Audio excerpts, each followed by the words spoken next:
Hey, what is up, everyone? I hope you guys are doing well. This story is narrated by my friend Frederick. I hope you guys enjoy it and watch till the end, guys. In the grim darkness of the far future, there are no good decisions, only degrees of terrible ones.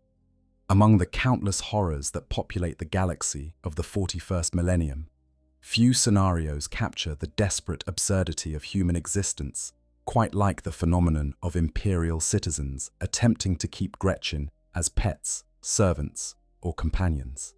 It is a practice that defies every law, every decree, and every ounce of common sense that the Imperium of man has spent 10,000 years codifying. And yet, it happens. More often than you might think.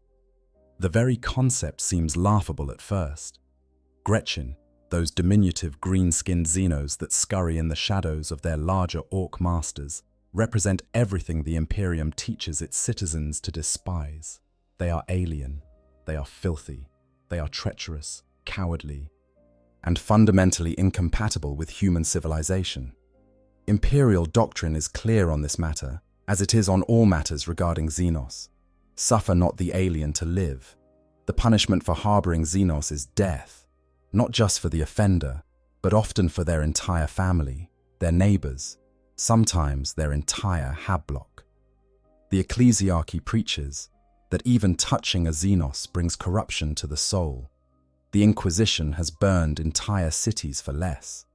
But humanity has always possessed a strange capacity for finding companionship in the most unlikely places, and the vastness of the Imperium creates spaces where laws become suggestions and doctrine becomes negotiable.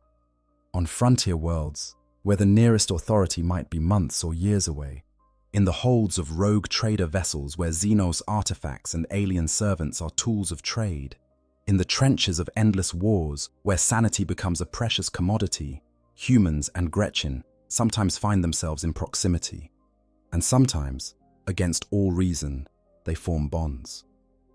Understanding why this happens requires understanding what Gretchin actually are. They are not, as some might assume, simply smaller orcs. While they share the same bizarre orcoid biology, the same green skin and fungal reproductive system, the same inherent connection to the psychic gestalt that drives greenskin civilization, Gretchin are fundamentally different creatures. Where orcs are driven by an innate desire for violence and conquest, Gretchin are motivated primarily by survival and self-preservation. They are the slave caste of orc society, born into servitude and beaten into submission from the moment they crawl from the ground. A Gretchin stands roughly 3 to 4 feet tall when fully grown, with a hunched posture that makes them appear even smaller. Their skin ranges from a sickly yellow-green to a deep forest shade, often covered in scars, burns, and the various marks of abuse they accumulate serving their orc masters. Their faces are dominated by large pointed ears and oversized noses, with small, cunning eyes that dart constantly, always watching for danger. Their mouths are filled with sharp, irregular teeth, though Gretchin are surprisingly omnivorous and can subsist on almost anything organic. Their hands are surprisingly dexterous, with long fingers that make them excellent at manipulating tools and machinery, a trait the orcs exploit ruthlessly. But perhaps the most important aspect of Gretchin biology is their intelligence. They are clever, not intelligent in the way humans measure such things, not capable of the higher reasoning and abstract thought that characterizes imperial citizens, but possessed of a low cunning that allows them to survive in one of the most hostile environments imaginable. A Gretchin learns quickly through observation and experience. They can use tools, understand cause and effect, and even grasp basic tactical concepts. More importantly, they understand social dynamics and power structures. They know when to grovel, when to scheme, and when to run. In orc society, Gretchin occupy the lowest rung. They are beaten regularly, worked mercilessly, and killed casually whenever an orc feels the urge for violence and no better target presents itself. They perform all the tasks that orcs consider beneath them, which is to say, most tasks requiring actual work rather than fighting. Gretchin cook, they clean, they maintain equipment, they load weapons, They dig trenches, they gather supplies. They are also frequently used as living shields, mine detectors, and cannon fodder. The life expectancy of a Gretchin in Orc society is measured in months at best. This brutal existence shapes Gretchin psychology in profound ways. They are servile by necessity, having learned that submission is the price of survival. They are treacherous, because betrayal is often the only way to improve their position or escape punishment. They are cowardly, because bravery gets you killed, and running away gets you another day of miserable life. And yet, beneath this veneer of cringing civility, every Gretchin harbors dreams of escape, of freedom, of a life where they are not beaten daily and can keep the fruits of their labor. This is the creature that some humans, through various circumstances, find themselves attempting to domesticate. It is a proposition fraught with complications from the very beginning, complications that extend far beyond the simple matter of housing and feeding an alien organism. The legal and theological implications alone are enough to give any sane Imperial citizen nightmares. The Imperium's stance on Xenos is not nuanced. It does not recognize degrees of alienness or levels of acceptable interaction. The official position, as laid out in countless Imperial decrees and reinforced by 10 millennia of propaganda, is absolute. All Xenos are abominations that must be destroyed. This is not hyperbole or simplified doctrine for the masses. This is actual Imperial law enforced with the full weight of the Adeptus Arbites, the Inquisition, and when necessary, the Imperial Guard itself. The penalties for harboring Xenos are severe and comprehensive. In most cases, the punishment is execution, typically by public burning to serve as an example to others. But the Imperium rarely stops at the individual offender. Guilt by association is not just accepted but expected. Family members are interrogated, often tortured, and frequently executed regardless of their actual knowledge of the crime. Neighbors who fail to report suspicious activity face punishment. In extreme cases, entire communities have been purged when Xenos contamination is discovered. The theological dimension adds another layer of horror to the situation. The Imperial Creed teaches that humanity is the rightful inheritor of the galaxy, chosen by the God Emperor himself. Xenos are not merely enemies, they are spiritual pollutants, manifestations of the galaxy's corruption. To allow a Xenos to live is to question the Emperor's will. To form any kind of relationship with a Xenos, even one of master and slave, is to risk corruption of the soul itself. The ecclesiarchy preaches that such contact opens doorways to chaos, that the weakness of spirit required to tolerate alien presence makes one vulnerable to darker influences. And yet, the Imperium is vast beyond human comprehension. It encompasses 1,000,000 worlds, each with its own culture, its own interpretation of Imperial law, its own distance from the centers of power. On the frontier worlds, on the border regions, where the Imperium's light grows dim, enforcement becomes spotty. A planetary governor might have more pressing concerns than hunting down rumors of a soldier keeping a Gretchin. A local Arbites commander might not consider it worth the paperwork. In the endless wars that consume the Imperium's resources, one small Xenos living in a supply depot might escape notice amid greater threats. Rogue traders operate in an even stranger legal space. Granted warrants of trade by the High Lords of Terror themselves, these merchant princes have extraordinary latitude in their dealings beyond Imperial borders. While technically still subject to Imperial law, the practical reality is that rogue traders often maintain small menageries of Xenos, either as curiosities, servants, or tools of trade. A Gretchin aboard a rogue trader vessel might be officially listed as a biological specimen under study or a Xenos prisoner being transported for interrogation. The paperwork protects the captain, and the Gretchin lives another day. The Inquisition itself presents perhaps the greatest paradox in Imperial policy towards Xenos.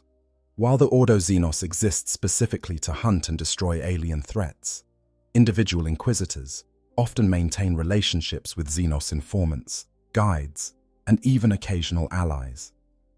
The logic is pragmatic.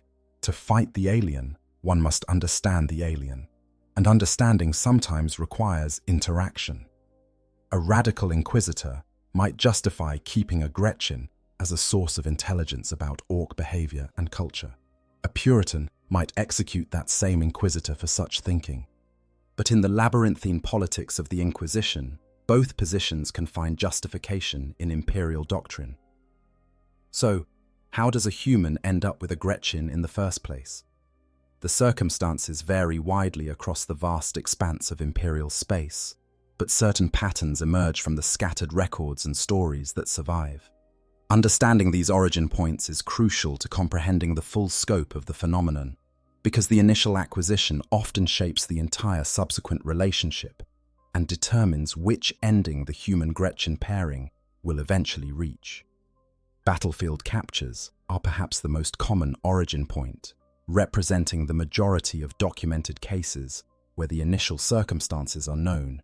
When Imperial forces clash with Orc armies, Gretchin are everywhere on the battlefield. They drive ramshackle vehicles with surprising competence, crew artillery pieces and heavy weapons despite their small stature, carry ammunition for their Orc masters' endless firepower demands, and generally get in the way of everything. When the Orcs are defeated or driven back by Imperial force of arms, Gretchin are often left behind on the battlefield, either abandoned by their fleeing masters who care nothing for their survival, or simply too slow and cowardly to escape alongside the larger, faster greenskins who think nothing of trampling Gretchin underfoot in their retreat. Imperial doctrine calls for the immediate execution of all captured or encountered Xenos, no exceptions permitted regardless of circumstances. Most commanding officers enforce this policy strictly, understanding that mercy towards Xenos is both illegal and dangerous, potentially opening their own loyalty to question. After battles, cleanup crews sweep the field systematically, eliminating any surviving Orcs and Gretchin with bolt rounds or flamers, ensuring no greenskin presence remains to potentially spawn future infestations. In theory, this process is thorough and complete, leaving no Xenos alive on reclaimed Imperial territory. But in the chaos of battle's aftermath, when thousands of small green bodies are scattered across kilometers of churned earth, cratered by artillery and stained with the detritus of war, it is easy for one or two Gretchin to escape notice through cunning or sheer luck. A Gretchin hiding in a bunker, curled into the smallest possible space and completely silent, might be overlooked by cleanup crews focused on more obvious threats. A Gretchin concealed in the wreckage of a destroyed vehicle might go undiscovered if the wreck is not thoroughly searched. The fog of war extends even to the aftermath, and in that confusion, survival becomes possible for the clever and the fortunate. Sometimes a soldier finds a Gretchin in these circumstances during post-battle operations. They might be searching a position for useful salvage, investigating a suspected enemy holdout, or simply exploring the battlefield out of curiosity during moments of downtime. They discover the Gretchin cowering in whatever hiding spot it found, and the creature, recognizing the soldier as a threat but having no escape route, grovels desperately. It cowers and makes pitiful sounds that could almost pass for pleas for mercy, high-pitched keening that somehow penetrates even battle-hardened minds.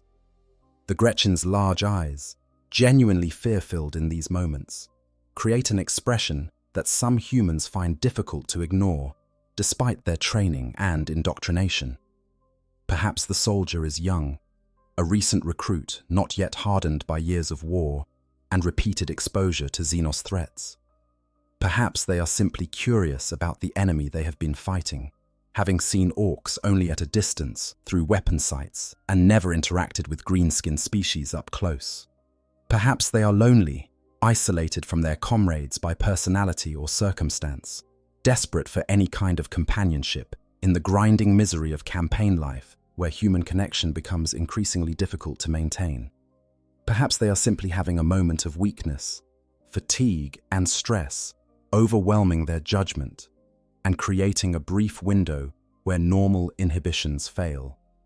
For whatever reason, curiosity, compassion, loneliness, or simple caprice, instead of pulling the trigger and executing the Gretchin as doctrine demands, they hesitate.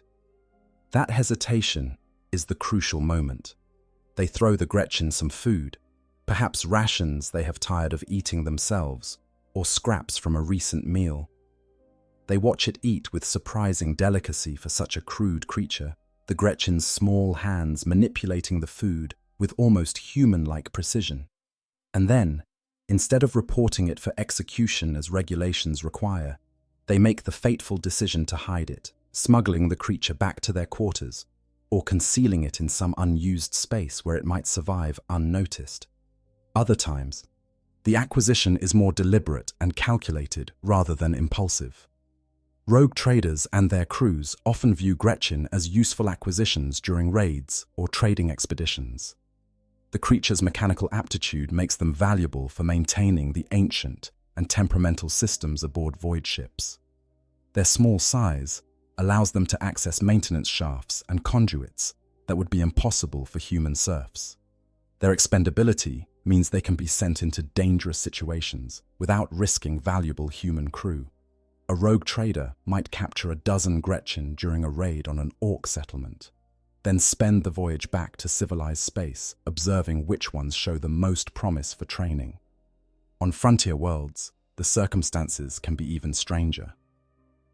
In remote settlements where contact with central imperial authority might occur once a decade or less, local cultures can develop significant deviations from standard imperial practice. Some frontier communities have learned to coexist with various xenos species out of necessity, engaging in forbidden trade or even military alliances against common threats. In such environments, a Gretchin might wander into a settlement fleeing orc brutality and find itself tolerated rather than immediately killed. The settlers might see potential in the creature's labor, or they might simply be too busy surviving to worry about imperial doctrine regarding xenos purity. Military units, particularly those engaged in long campaigns far from support, sometimes develop their own peculiar relationships with Gretchin. A tank crew might capture a Gretchin and force it to perform maintenance work, beating it when it fails, but feeding it when it succeeds. Over time, the creature becomes a fixture of the unit, even developing a crude nickname. When the campaign ends and the unit rotates back to civilized space, the question becomes what to do with their unofficial mascot. Some units simply execute the Gretchin before inspection. Others attempt to smuggle it back to their barracks, beginning a dangerous game of concealment that can last for years. Perhaps the most troubling scenarios involve children. On worlds where orcs have been driven back but not entirely eradicated, young Gretchins sometimes wander into human settlements, drawn by the smell of food or simply lost in the aftermath of battle.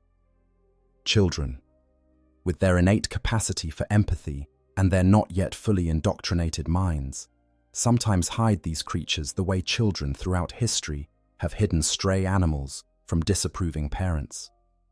By the time the adults discover the situation, the child has often formed an attachment to the Gretchin, complicating the proper response of immediate execution. There are documented cases scattered throughout imperial records, though they are rarely catalogued under their true nature. A report from the Cadian interior mentions a Gretchin that lived for 3 years in the underhive of a fortress city, surviving on scraps and performing odd repairs in exchange for protection from a gang of underhive dwellers. The Gretchin was eventually discovered during a routine purge and executed, along with 17 humans who had known of its existence. Another report, this one from the files of Inquisitor Cryptman, describes a Gretchin named Snickgit that served aboard a rogue trader vessel for nearly a decade. The creature had been captured during a raid on an orc space hulk and initially kept as a curiosity. Over time, it demonstrated remarkable aptitude for understanding the ship's ancient plasma drives, performing maintenance that would have taken human tech priests days. When Cryptman's investigation uncovered the Xenos, he faced an unusual dilemma. Destroying the Gretchin would cripple the ship's ability to function, yet allowing it to live violated every principle of imperial law. His solution was characteristically brutal. He executed the Gretchin, then executed the ship's tech priests for allowing themselves to become dependent on Xenos knowledge. The first days of a human keeping a Gretchin are marked by uncertainty, danger, and a fundamental mismatch of expectations. For the Gretchin, accustomed to a life of constant violence and abuse, the initial response to human captivity is pure terror. Gretchin have no reason to trust any larger creature. In their experience, bigger means meaner, and every interaction with something larger than themselves has involved pain. When a human first captures or confines a Gretchin, the creature's first instinct is to flee. If flight is impossible, they grovel. If groveling doesn't work, they bite. The human, meanwhile, often has little idea what they have actually gotten themselves into. Most Imperial citizens, even those who have seen orcs in battle, have never examined a Gretchin up close. They might expect something analogous to a trained animal, capable of learning through reward and punishment, like a canid or a grox. They are unprepared for the Gretchin's cunning, its capacity for deception, and its complete absence of loyalty or affection. The relationship that develops, if it develops at all, is not one of master and pet, but of warden and prisoner, or perhaps oppressor and slave. Communication represents one of the first and most persistent challenges. Gretchin speak a debased form of orc language, a crude tongue of guttural sounds, squeaks, and growls. They can learn to understand basic Gothic commands through repetition and observation, much as they learn to understand orc commands, but true linguistic communication is nearly impossible. The Gretchin's vocabulary in Gothic rarely exceeds a few dozen words. Yes, no, food, work, pain, boss.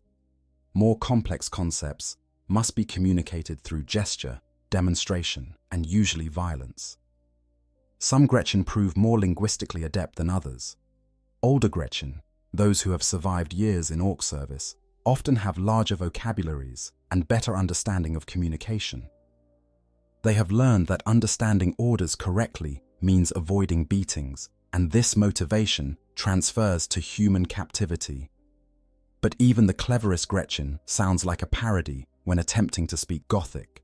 Their voices, high and nasal, mangling pronunciation in ways that range from comical to deeply unsettling. The physical needs of a Gretchin are both simple and revolting. They eat almost anything organic. In orc camps, Gretchins subsist on fungal growths, scraps from orc meals, small animals they can catch, and when times are truly desperate, each other. Their digestive systems are remarkably robust, capable of extracting nutrition from matter that would poison a human. This makes feeding a Gretchin relatively easy in terms of acquisition, but challenging in terms of the sensory experience. The smell of Gretchin food, whether it is fungus, rotting vegetables, or raw meat, is profoundly unpleasant. The smell of a Gretchin after it has eaten is worse. Hygiene becomes a constant battle. Gretchin have no natural sense of cleanliness. They defecate wherever is convenient. They wipe their hands on whatever surface is available, and they see no reason to clean themselves unless physically forced to do so. The orc camps where they originate are cesspits of filth, and Gretchin are perfectly adapted to such environments. Transferred to human habitation, they bring this filth with them. The human keeper must either accept living in progressively worsening squalor or institute a regime of enforced cleaning that the Gretchin will resist at every opportunity. Water frightens many Gretchin. Some speculate this is because Gretchin, like orcs, have limited swimming ability and an instinctive fear of drowning. Others suggest it is simply that Gretchin associate water with discomfort and see no reason to endure it. Regardless of the cause, attempting to wash a Gretchin typically results in violent resistance, scratching, biting, and high-pitched screeching that can alert anyone within earshot that something very wrong is occurring. You know, researching this topic really made me think about loneliness in the 41st millennium, We talk a lot about the glory and horror of 40k, but we don't often discuss how absolutely isolating existence must be for ordinary people in the Imperium. A soldier on some forgotten front line, surrounded by comrades but unable to truly connect, might see a cowering Gretchin and feel something. It's not rational, it's not smart, but it's deeply human. That's what makes these stories so compelling to me. They reveal the humanity that Imperial doctrine tries so hard to crush. These people aren't villains, they're just desperately lonely. And that might be the most grimdark thing about this setting. Anyways, let's continue the story. Housing a Gretchin presents its own challenges. They are surprisingly destructive, not out of malice necessarily, but out of their nature as tinkerers and scavengers. Leave a Gretchin alone in a room, and it will disassemble anything mechanical to see how it works. Lock it in a storage closet, and it will reorganize everything according to some inscrutable Gretchin logic. They hoard objects obsessively, creating small nests of collected junk that they defend with unexpected ferocity. These hoards often include items they have stolen from their keeper, though proving theft requires catching the Gretchin in the act. And Gretchin are remarkably good at looking innocent when accused. The establishment of dominance is crucial in the first days. A Gretchin will test boundaries constantly, probing for weaknesses in its keeper's authority. This is learned behavior from Orc society, where the weak are exploited and the strong are obeyed. The human must establish themselves as the unquestionable boss, which typically requires physical intimidation at minimum, and often actual violence. This creates a moral quandary for some humans, particularly those who acquired the Gretchin out of sympathy rather than calculated exploitation. The realization that keeping a Gretchin alive requires beating it regularly can be deeply troubling to those with functioning consciences. Yet without this establishment of dominance, the Gretchin becomes uncontrollable. It will steal, it will sabotage, it will attempt to escape, and it will eventually try to harm its keeper if it perceives an opportunity. Gretchin have killed humans, not often because humans are larger and stronger, but Gretchin are patient and cunning. A Gretchin who sees its keeper asleep might try to strangle them with a wire. A Gretchin working near dangerous machinery might arrange an accident. Trust, in any human sense of the word, is impossible. Some keepers report occasional moments that almost resemble cooperation, rather than forced obedience. A Gretchin that has been with a human for months or years might anticipate orders before they are given. It might perform tasks without being told, understanding the routine of its keeper's life. It might even show what could be interpreted as concern if its keeper is injured or ill, though this is more likely pragmatic self-interest. The Gretchin understands that its survival depends on its keeper's survival. If the keeper dies, the Gretchin will likely be discovered and executed by whoever finds it. The question of whether a Gretchin is capable of genuine loyalty or affection toward a human remains unanswered, debated among the few scholars who have studied the phenomenon. The general consensus is negative. Gretchin are too shaped by their brutal existence, too fundamentally alien in their psychology to form the emotional bonds that characterize human relationships. What appears to be loyalty is calculated self-preservation. What seems like affection is manipulation, the Gretchin learning what behaviors result in better treatment. And yet, there are stories, whispered accounts from soldiers who swear their unit Gretchin saved them during battle, or rogue traders who insist their Gretchin servant showed genuine distress when they were injured. These stories are dismissed as anthropomorphization, humans projecting their own emotions onto an alien creature, incapable of reciprocating them. But in the vast darkness of space, in the loneliness of the 41st millennium, perhaps the truth of the emotion matters less than the comfort it provides. To understand the relationship between a human and their Gretchin, one must first understand Gretchin psychology in its full complexity. These creatures are not simple, despite their crude appearance and limited vocabulary. They are survivors, shaped by one of the most hostile environments in the galaxy, and their psychological adaptation to that environment creates behavioral patterns that seem contradictory to human observers. Every Gretchin is simultaneously a victim of circumstance and an opportunistic predator, a cowering slave and a cunning schemer, capable of surprising acts of both servility and defiance, often within the same hour. The foundation of Gretchin psychology is fear. From the moment a Gretchin emerges from the ground, spawned from the same fungal spores that create orcs, it exists in a state of near constant terror. The orcs beat them for failures, for successes, for no reason at all, beyond the simple orc enjoyment of violence. Other Gretchin compete viciously for scraps of food and marginally safer positions in the hierarchy. Predators, both the intentional orc war beasts like squigs and the unintentional fauna that infests orc camps, seeing opportunity in greenskin presence, view Gretchin as prey. Every day of a Gretchin's life is a struggle to survive until tomorrow, and this shapes them in profound ways that affect every aspect of their being. This pervasive fear manifests in Gretchin behavior through a complex suite of survival strategies. Submissiveness is the most obvious. A Gretchin will grovel before anything larger and more dangerous than itself, making itself small, averting its eyes, and making high-pitched sounds that signal non-threat. But this submissiveness is tactical rather than genuine. The Gretchin is not accepting authority out of respect or recognition of legitimate power. It is calculating that submission offers better survival odds than resistance. Simultaneously with this submissiveness, Gretchin develop extraordinary situational awareness. They are constantly scanning their environment for threats and opportunities, their large ears swiveling to catch sounds, their eyes darting to track movement.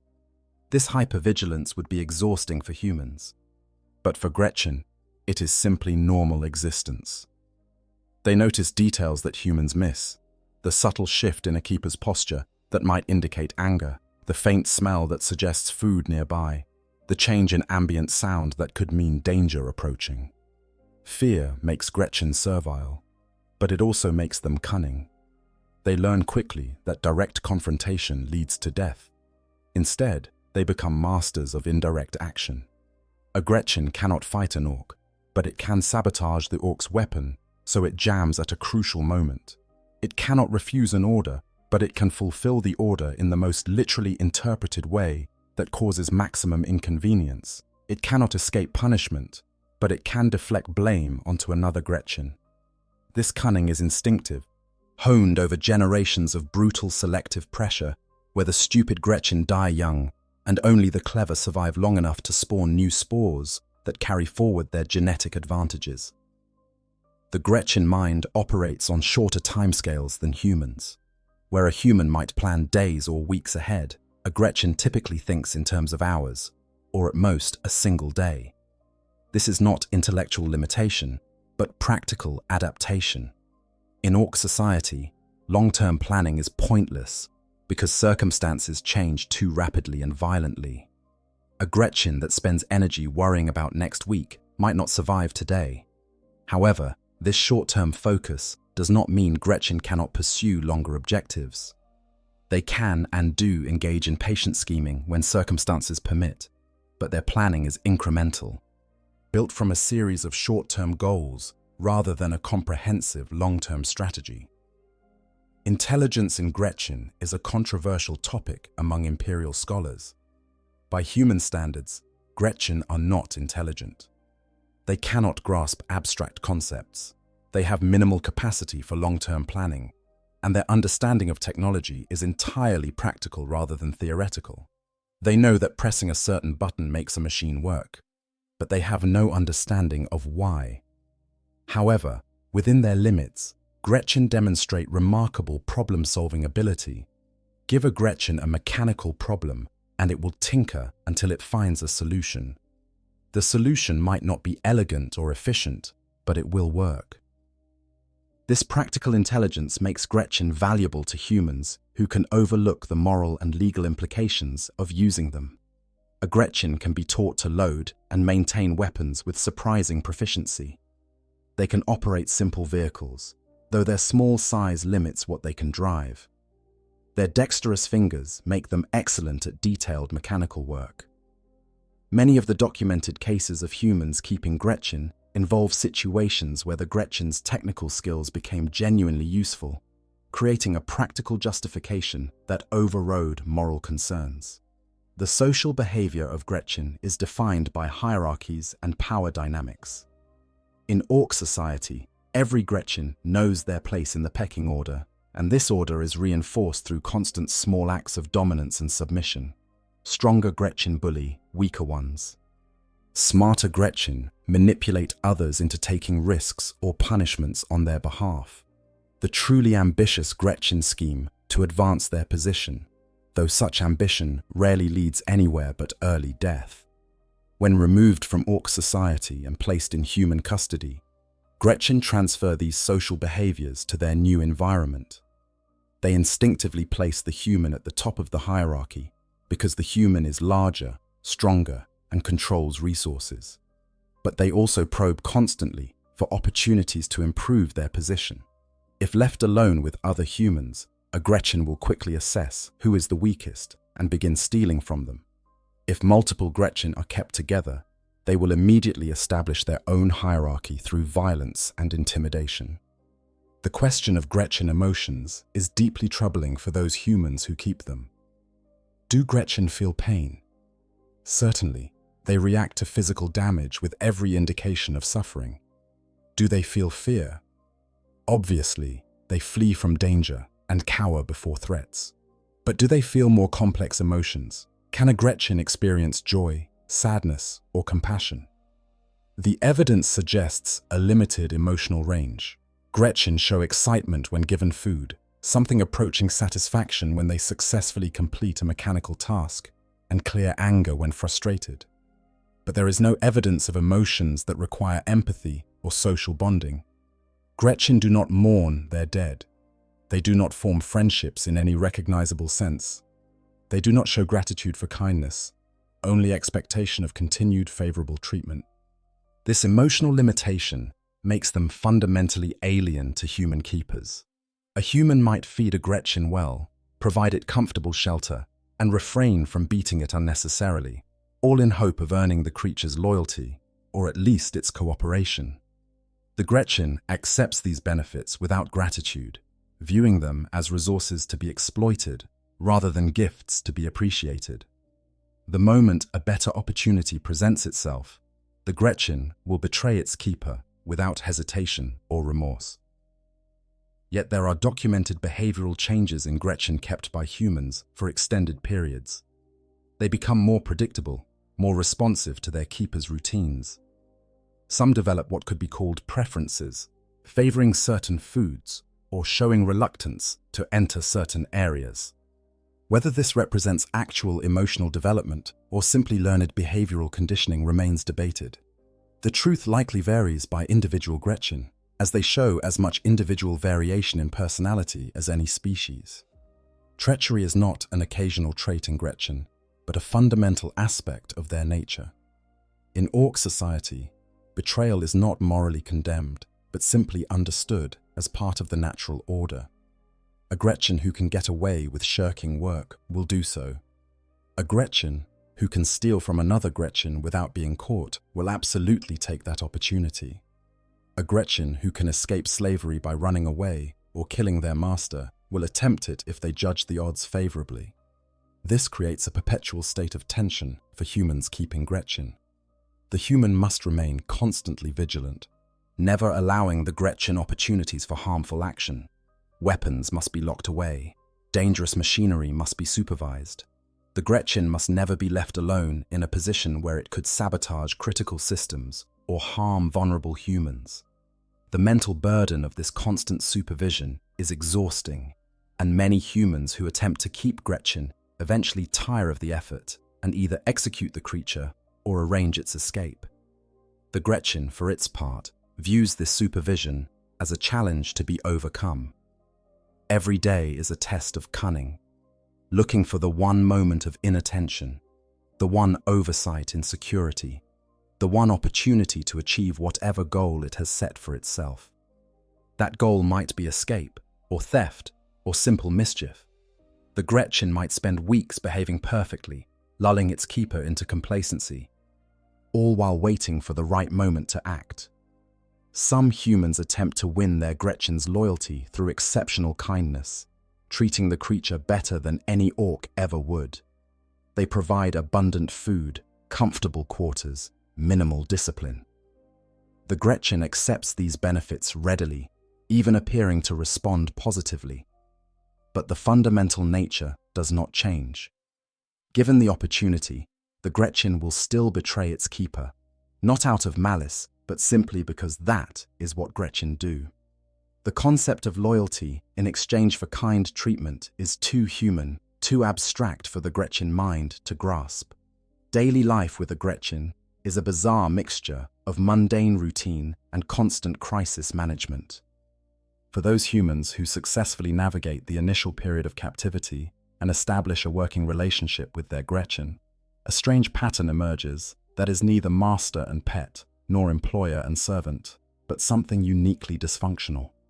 The rhythm of these days becomes a study in contradictions, moments of surprising cooperation interspersed with constant low-level tension, periods of relative calm shattered by sudden crises that remind the keeper exactly what they are dealing with. The keeper's day typically begins before the Gretchin wakes, a strategic choice that maintains the power dynamic. Allowing the Gretchin to wake first and begin its day unsupervised invites mischief and potential disaster. The keeper rises, secures the Gretchin's quarters if they were left accessible during the night, and prepares for the day's interactions. Some keepers report developing elaborate morning rituals, checking locks, inventorying tools and potential weapons, examining the Gretchin's living space for signs of nocturnal activities that might indicate escape attempts or concerning behavioral changes. Waking the Gretchin itself can be an experience ranging from mundane to alarming. Some Gretchin sleep deeply, curled in their nests of collected materials, and wake slowly when disturbed. Others sleep lightly, their evolutionary programming keeping them alert for threats even in unconsciousness. These Gretchin might wake instantly at the slightest sound, their eyes snapping open with an alertness that can be genuinely unsettling to observe. The Gretchin's first moments of wakefulness often reveal much about their current state of mind. A Gretchin that wakes calm and quiet is likely resigned to its situation, while one that wakes agitated and resistant may be planning something or simply having a particularly bad day by Gretchin standards. Feeding time is the most consistent element of the daily routine, and it often becomes the primary tool for maintaining control. Gretchin are motivated strongly by food, having spent their lives in orc society where starvation is a constant threat. A human keeper quickly learns that food is leverage. The Gretchin gets fed after completing assigned tasks, not before. The quality and quantity of food correlates directly to the Gretchin's behavior. Exceptional work might earn extra rations. Disobedience results in reduced portions. The Gretchin's diet is limited only by what it is willing to eat, which is nearly everything. Standard rations designed for human consumption prove acceptable, though Gretchin show marked preference for foods that humans find less palatable. They favor fatty meats, organ cuts, and any kind of fungal growth. Some keepers report that their Gretchin will steal and hoard fungus samples, attempting to cultivate small gardens of the familiar spores from orc territory. These attempts rarely succeed in human environments, but the Gretchin tries anyway, driven by instinct. Food preparation reveals one of the Gretchin's few genuinely useful skills in human households. They can cook after a fashion. The results are never appetizing by human standards, but Gretchin cooking is functional. They understand heat application, basic seasoning with whatever is available, and the concept of combining ingredients. A Gretchin put in charge of preparing its own meals will often surprise its keeper with the efficiency of the process, though the keeper is wise to inspect the results before consumption. Gretchin have been known to use ingredients that would poison humans but suit their own robust digestive systems. Housing requirements for a Gretchin are minimal but specific. They need less space than a human might expect, being comfortable in areas that would feel claustrophobic to larger creatures. A storage closet, a corner of a workshop, even a large crate can serve as adequate Gretchin quarters. However, the space must be secure. Gretchin are excellent at finding ways out of enclosures, picking locks with salvaged wire, or simply forcing their way through weak points in construction. The Gretchin will immediately attempt to personalize any space given to it, transforming it into a combination nest and workshop. They collect items obsessively: tools, scrap metal, bits of wire, interesting rocks, anything that catches their acquisitive nature. These collections are organized according to logic that makes sense only to the Gretchin, but there is organization present. A Gretchin can find specific items in its hoard with surprising speed, suggesting mental cataloging ability that contradicts their generally limited intelligence. Work assignments form the core justification for keeping a Gretchin. Without work, the creature is simply a liability and a violation of Imperial law. With work, there is at least a practical excuse for its continued existence there. The type of work a Gretchin can perform is limited by their size and strength, but broader than many keepers initially realize. Mechanical maintenance is the most common assignment. Gretchin have an intuitive understanding of how machines work, gained from years of maintaining Orc equipment. Human technology is often more sophisticated, but the basic principles remain the same. A Gretchin can be taught to perform routine maintenance on vehicles, weapons, and even complex systems like ship components. They work quickly, without complaint, and require minimal supervision once they understand the task. The caveat is that they must be watched constantly to prevent them from stealing components or deliberately sabotaging the machinery. Cleaning is another common assignment, though it requires significant oversight. Gretchin have no natural sense of what constitutes clean by human standards. They must be shown exactly what needs cleaning and exactly how to clean it, and they must be checked afterward because they will cut corners wherever possible. However, their small size allows them access to spaces humans cannot easily reach: air ducts, crawl spaces, the gaps behind machinery. For this reason alone, some keepers find their Gretchin invaluable. Manual labor is possible, but inefficient.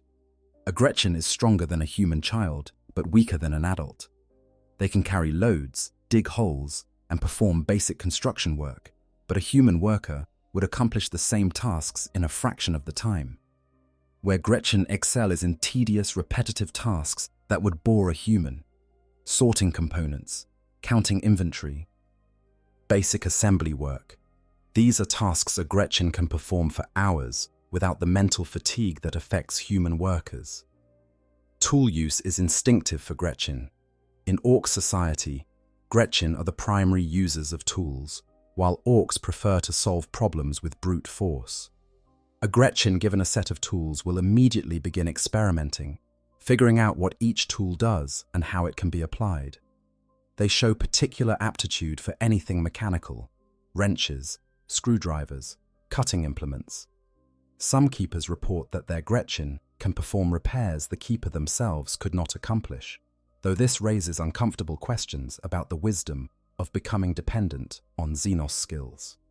Social interactions between Gretchin and other humans beyond their primary keeper are invariably tense. Most humans who encounter a Gretchin for the first time react with revulsion, fear, or righteous anger. The sight of a Xenos living in Imperial space violates something fundamental in properly indoctrinated citizens. Even when the Gretchin's keeper attempts to explain the situation, most humans advocate immediate execution. This social pressure forces Gretchin keepers into secrecy. The Gretchin must be hidden whenever visitors arrive, locked away in its quarters and kept silent. Some Gretchin understand this necessity and cooperate, recognizing that discovery means death.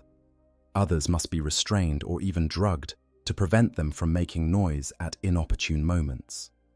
The strain of maintaining this deception adds to the psychological burden of keeping a Gretchin. When multiple Gretchin are kept together, they immediately establish their own hierarchy through violence. Gretchin society is brutally meritocratic.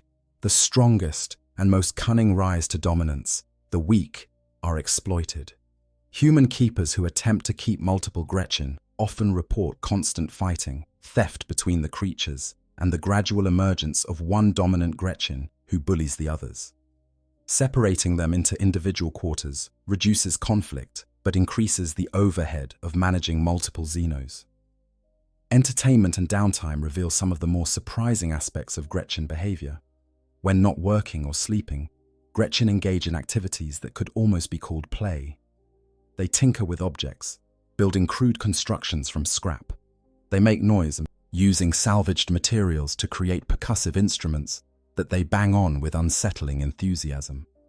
Some Gretchin have been observed engaging in what appears to be creative activity, drawing crude pictures in dirt, arranging objects into patterns, or modifying their living spaces with decorations.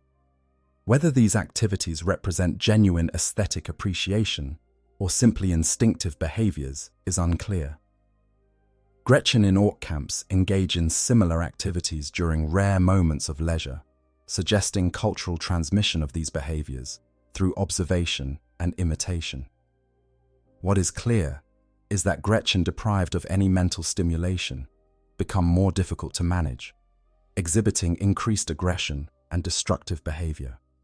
Allowing them some form of recreation seems to improve their disposition, or at least reduce their hostility to.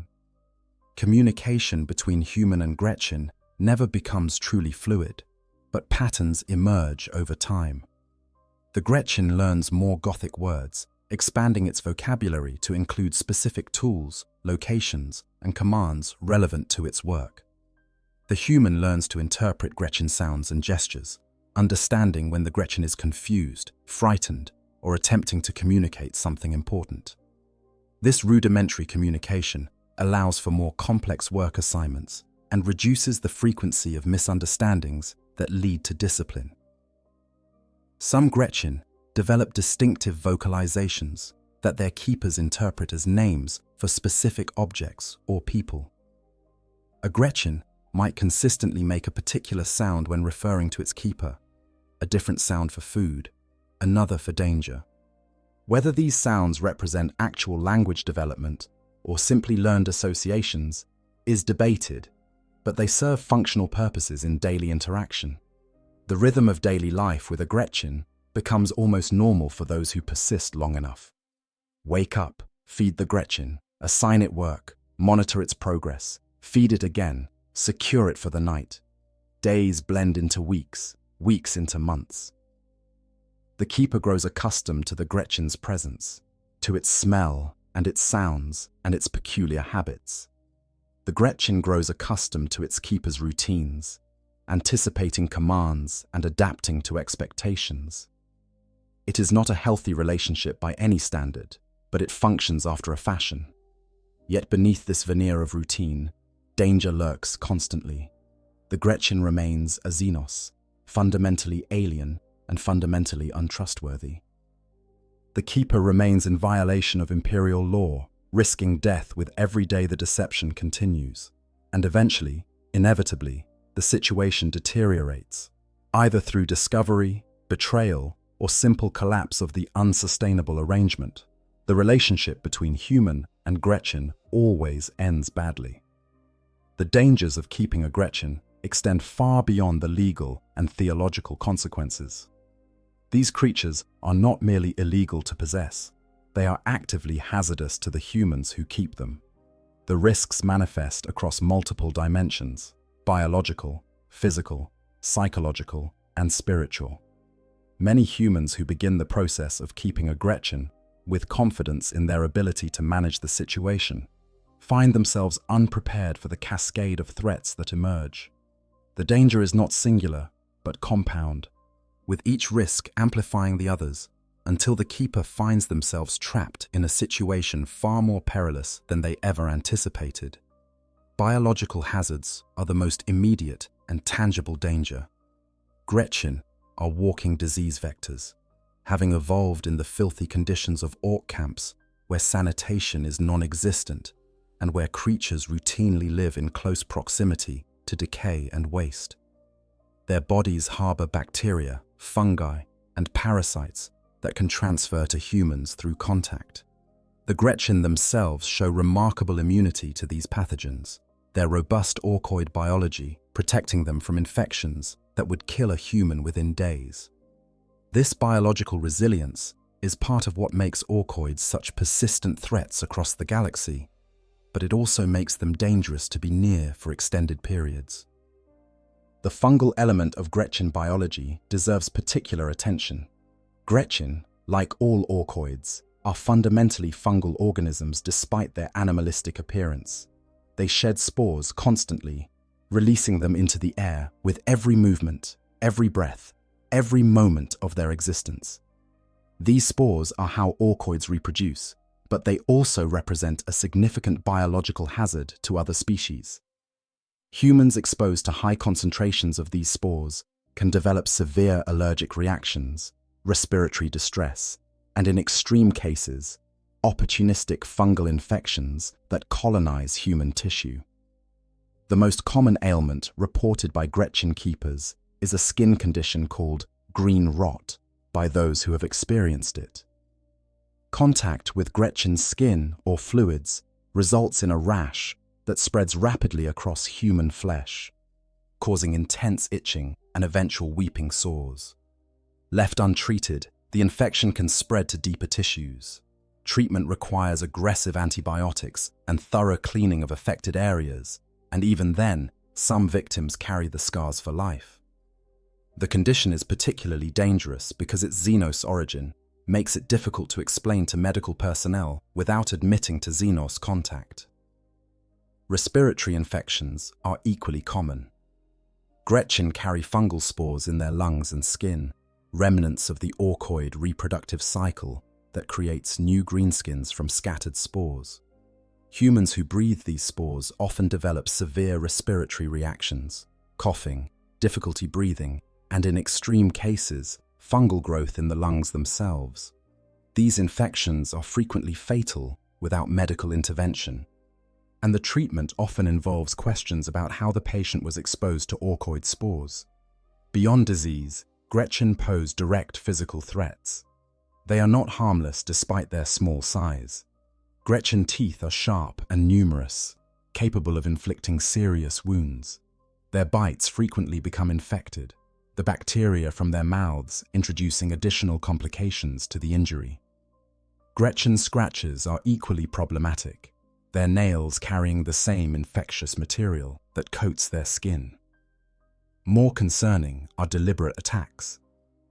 A Gretchin given access to weapons or tools becomes genuinely dangerous. There are documented cases of Gretchin attacking their keepers during sleep, using improvised weapons fashioned from stolen materials. A Gretchin with a piece of sharpened metal can inflict lethal wounds on an unarmored human.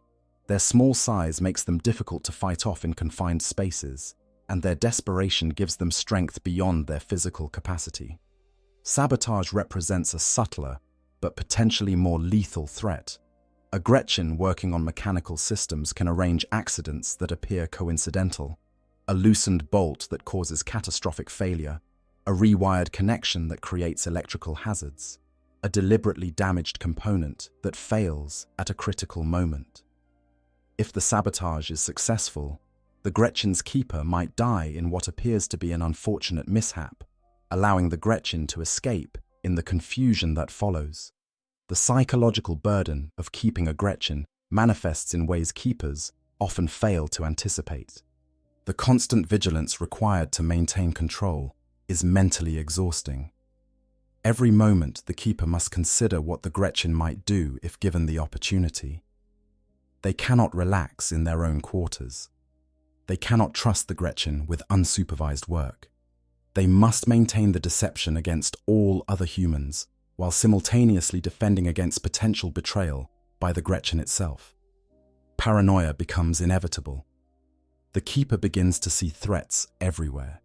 The Gretchin's behavior as potential precursor to attack, other humans as possible discoverers of the secret, every mechanical failure as possible sabotage. Sleep becomes difficult. haunted by nightmares of discovery or assassination. The isolation imposed by the need for secrecy compounds the psychological strain, leaving the keeper without confidants who might provide support or perspective. Some keepers report developing a disturbed attachment to their Gretchin, a phenomenon that appears to be a coping mechanism for the isolation and stress.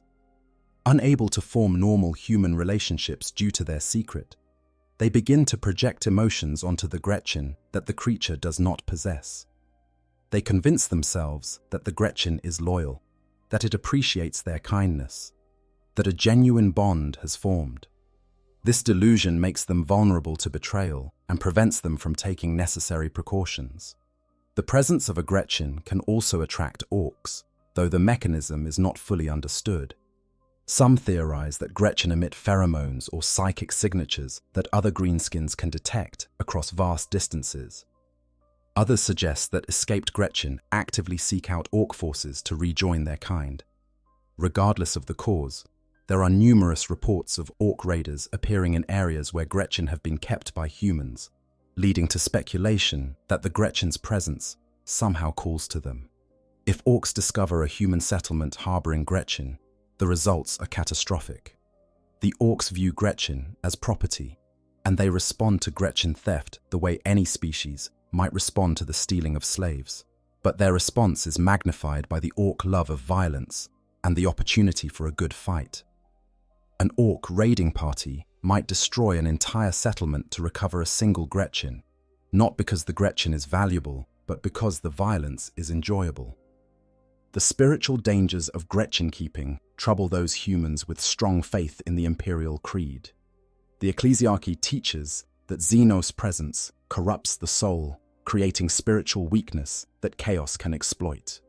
While there is little direct evidence that Gretchin themselves carry chaos taint, the act of defying imperial doctrine and hiding Xenos does create the kind of moral compromise that can lead to further transgressions. The slippery slope is well documented in inquisitorial records. A human who begins by keeping a single Gretchin out of curiosity or compassion finds themselves lying to authorities, hiding evidence, and potentially harming other humans to protect their secret.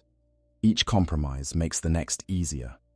The person who would never have considered betraying the Imperium finds themselves doing exactly that, step by small step. And in that gradual erosion of loyalty and faith, chaos finds opportunity.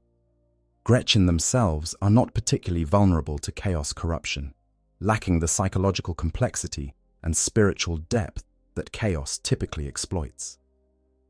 However, they can serve as vectors for chaos influence, carrying cursed objects or repeating corrupting words without understanding their significance. A Gretchin given access to forbidden materials might use them innocently for tinkering, creating talismans or devices that carry chaos taint without the Gretchin understanding what it has done. When the arrangement collapses, as it inevitably does, the consequences range from tragic to catastrophic.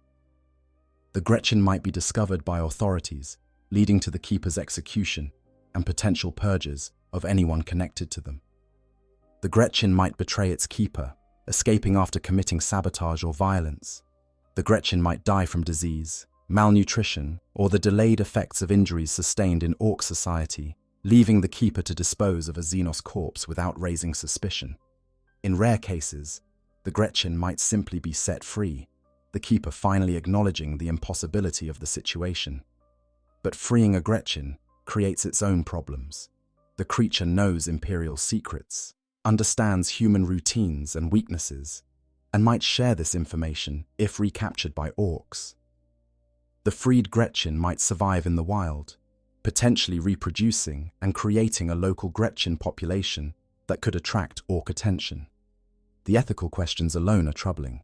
Is it more merciful to execute the Gretchin or to release it to uncertain fate? Despite all these risks, humans continue to attempt keeping Gretchin. The reasons vary: practical utility, lonely companionship, scientific curiosity, or simple defiance of imperial authority. But the pattern remains consistent. The dangers are real, the risks are severe, and the price of failure is death or worse. The scattered records of the Imperium contain numerous accounts of humans attempting to keep Gretchin, though these records are often fragmentary and censored. What remains offers glimpses into the peculiar, disturbing, and sometimes darkly humorous situations that arise when humans and Gretchin interact beyond the battlefield. These documented cases serve as warnings, lessons, and occasionally as inspiration for others foolish enough to attempt similar arrangements. Each case reveals different aspects of the human-Gretchin dynamic, from the purely exploitative to the dangerously sentimental, and collectively, they paint a comprehensive picture of why such relationships are doomed from inception. Before examining specific cases, it is worth noting the difficulty in obtaining accurate information about Gretchin-keeping incidents. Most such events are deliberately concealed by those involved, for obvious reasons. When discovered, the records are often suppressed or destroyed by authorities who prefer not to document the extent of Xenos collusion among Imperial citizens. The cases that do survive in archives are typically there because they resulted in significant incidents, deaths, major security breaches, or events involving personnel important enough that their records could not be simply erased. This means the documented cases likely represent only a fraction of actual incidents, and they are probably biased toward the most dramatic and catastrophic outcomes. One of the most extensively documented cases comes from the Cadian interior, specifically from the underhive of Kasser Tirok. An extensive Arbeits investigation uncovered a network of underhive gangers who had been using Gretchin as laborers and scouts for approximately 3 years. The Gretchin, identified in records only as Snikgit, had been captured during the aftermath of a minor orc incursion on Cadia's outer defenses. The gang leader, a woman named Vorla Kane, had initially kept the Gretchin as a curiosity and potential source of intelligence about orc tactics. However, she quickly discovered the creature's utility in the underhive's economy. Snikgit proved adept at navigating the narrow maintenance tunnels that honeycombed the underhive, accessing areas too dangerous or difficult for human gangers. The Gretchin retrieved lost items, scouted rival gang territories, and even performed sabotage operations against competing criminal enterprises. According to Arbeits' interrogation records, Snikgit was fed regularly and housed in a modified storage container that the gang had equipped with salvaged orc technology to make the Gretchin more comfortable. The gang members reported that the Gretchin learned to understand complex instructions in Gothic and could even provide rudimentary intelligence reports about what it observed during scouting missions. The arrangement lasted until an Arbeits purge operation discovered Snikgit during a raid on the gang's headquarters. The Gretchin attempted to flee through the ventilation system, but was cornered and executed. 17 gang members were arrested, interrogated, and subsequently executed for Xenos collusion. Vorla Kane, before her execution, reportedly maintained that Snikgit had been a useful and even reliable asset, claiming the Gretchin had saved gang members from several ambushes by providing advance warning of rival movements. The Arbeits report concluded that the gang's judgment had been compromised by underhive conditions and lack of proper Imperial indoctrination, though it also noted with some puzzlement that Snikgit appeared to have developed unusual behaviors not typical of Gretchin, including apparent attachment to certain gang members and reluctance to escape when opportunities presented themselves. A very different case appears in the personal logs of rogue trader Erasmus Harlock, whose family's warrant of trade granted extraordinary latitude in Xenos dealings. Harlock's vessel, the Serpent's Kiss, maintained a small population of Gretchin for nearly a decade, using them as maintenance crew for the ship's vast and temperamental systems. Harlock's logs describe the acquisition of 12 Gretchin during a raid on an orc space hulk. Rather than execute the creatures, Harlock ordered them confined and observed. Over the following weeks, he personally supervised their integration into the ship's crew structure. The Gretchin were housed in a sealed section of the lower decks, provided with regular meals, and assigned specific maintenance duties under the supervision of human overseers. The logs indicate that Harlock developed a genuine interest in Gretchin's psychology and behavior. He conducted experiments to test their learning capacity, their problem-solving abilities, and their potential for loyalty. His conclusions were mixed. The Gretchin proved exceptionally useful for maintaining the ship's ancient plasma drives, accessing components that would have required extensive dismantling for human tech priests to reach. Several Gretchin demonstrated surprising mechanical aptitude, performing repairs that Harlock's own specialists had deemed impossible. However, Harlock also documented numerous incidents of theft, sabotage, and attempted escape. One Gretchin, designated Subject 7, managed to steal a considerable quantity of small valuables over several months before being caught. Another, Subject 3, attempted to murder a human overseer during a maintenance operation, though the attack was thwarted. Despite these incidents, Harlock maintained the Gretchin workforce for nearly 10 years until his eventual disappearance during an expedition into the Halo stars. When Inquisitor Kryptman investigated Harlock's activities decades later, he found the remaining Gretchin population aboard the abandoned Serpent's Kiss. The creatures had survived on salvaged materials and maintenance rations, though their numbers had dwindled to 5. Kryptman ordered their immediate execution, along with the destruction of Harlock's logs documenting the experiments, though copies survived in inquisitorial archives. Imperial Guard records contain scattered references to Gretchin serving as unofficial unit mascots, though these references are typically buried in casualty reports or disciplinary documents. One notable case involved the Valdesian 12th Infantry Regiment during the protracted Dolmalin campaign. A young trooper named Harken Voss had captured a Gretchin during the siege of Dolmalin's primary hive. Rather than execute the creature, Voss kept it hidden in the regiment's supply depot, using the Gretchin to perform menial tasks around the camp. The Gretchin, which Voss named Grot, apparently became a fixture of the depot, with multiple soldiers becoming complicit in hiding its existence from their officers. According to testimony from surviving soldiers, Grot proved useful in maintaining the depot's equipment and even helped organize supply distribution with surprising efficiency. The Gretchin learned basic Gothic commands and reportedly developed a particular attachment to Voss, following him around the depot when not working and showing distress when Voss was assigned to frontline duties. The situation ended catastrophically during an Orc counter-offensive. When Orc forces broke through Imperial lines and raided the supply depot, Grot apparently attempted to flee toward the Orc attackers. Whether this was betrayal or simply panic is unclear, but in the chaos, Grot was killed by Imperial defensive fire. Voss was subsequently court-martialed for Xenos collusion, but received a reduced sentence due to his otherwise exemplary service record. He was executed 6 months later, though officially for desertion during a separate engagement. The case of Inquisitor Helena Valeria presents perhaps the most troubling example of a human-Gretchin relationship. Valeria, a radical member of the Ordo Xenos, maintained a Gretchin-designated Subject 12 as part of her research into Orcoid biology and behavior. Her private journals, sealed in inquisitorial archives, document a 2-year period during which she attempted to study Gretchin intelligence and potential for Imperial service.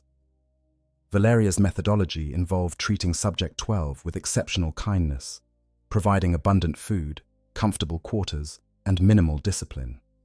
She believed that removing the environmental factors that created typical Gretchin behavior might reveal different behavioral patterns. Her journals document daily interactions with the Gretchin, noting its reactions to various stimuli and attempting to teach it increasingly complex tasks. Over time, Valeria's journals reveal a disturbing transformation. Her initially clinical observations become increasingly personal and emotionally invested. She begins referring to Subject 12 by a name, Prometheus, and attributing to the Gretchin emotions and motivations that seem implausible. She describes the Gretchin as grateful, loyal, and even affectionate, despite behavioral evidence suggesting the creature was simply responding to reward-based conditioning. The experiment ended when Prometheus escaped during a boarding action against Valeria's vessel. The Gretchin had apparently been planning the escape for months, having secretly modified its quarters to create a hidden exit route.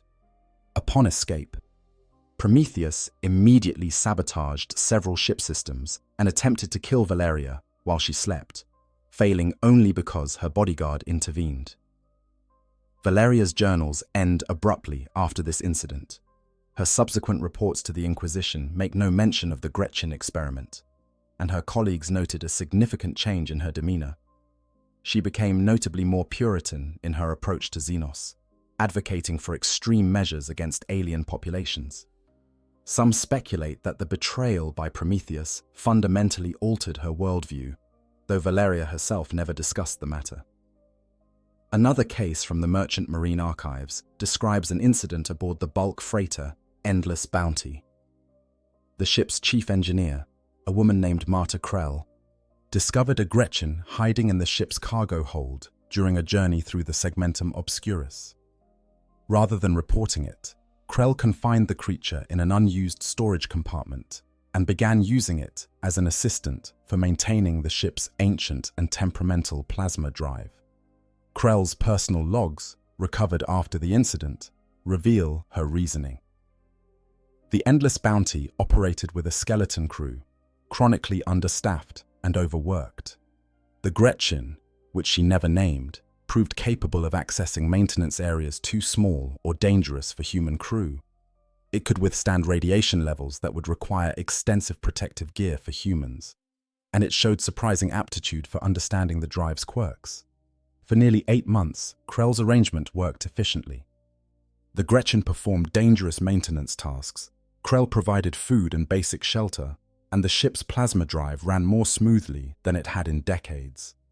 Krell became increasingly dependent on the Gretchin's assistance, to the point where she worried about how she would manage maintenance without it. The situation collapsed when the ship docked at a major port for resupply and inspection. Port authorities discovered the Gretchin during a routine sweep for contraband. Krell was arrested immediately, and the entire crew faced interrogation. It emerged that several crew members had known about the Gretchin, but said nothing, either out of fear of Krell or because they too benefited from the improved engine performance. Krell and 3 other crew members were executed. The Endless Bounty was impounded and subjected to extensive decontamination. The Gretchin itself was terminated in a manner the reports describe as prolonged, suggesting authorities made an example of it. The incident led to increased inspection protocols across the Merchant Marine, disrupting trade routes for months. A particularly bizarre case comes from the Schola Progenium facility on Ophelia 7. A young student, orphaned daughter of Imperial Guard officers killed in action, somehow acquired a Gretchin and kept it hidden in the facility for nearly 2 years. The details of how she obtained the creature remain unclear, as the girl refused to explain during subsequent interrogation. But the Gretchin lived in a maintenance shaft accessed through a hidden panel in the girl's dormitory room. The girl, whose name was redacted from all official records, apparently befriended the Gretchin in the way only children can form attachments to unlikely companions. She shared her meals with it, taught it basic Gothic, and even created a primitive educational program attempting to teach the Gretchin to read.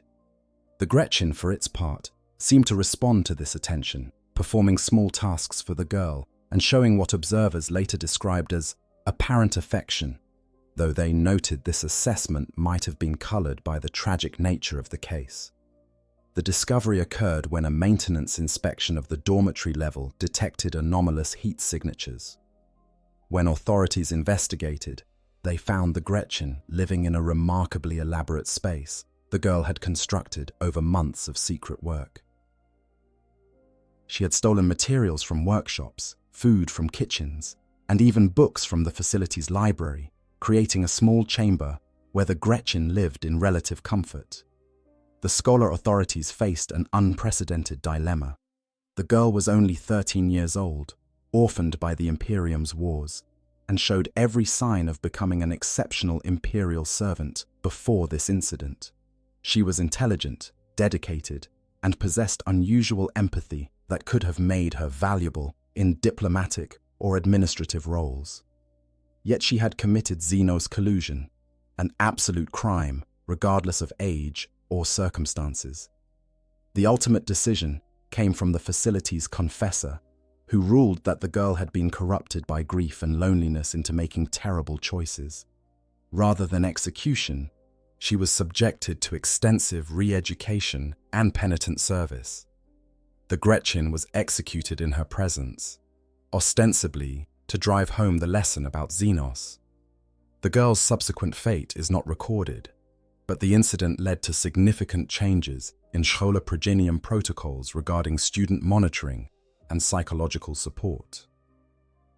A particularly dark case emerges from the frontier world of Mordian's Edge, where a frontier settlement attempted to use Gretchin as a labor force. The settlement, isolated from Imperial authority by several months of warp travel, had discovered a crashed orc vessel in the wilderness.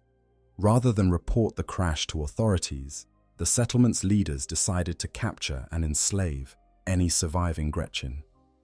Over the course of a year, they successfully captured nearly 40 Gretchin, housing them in converted storage facilities and using them for agricultural labor.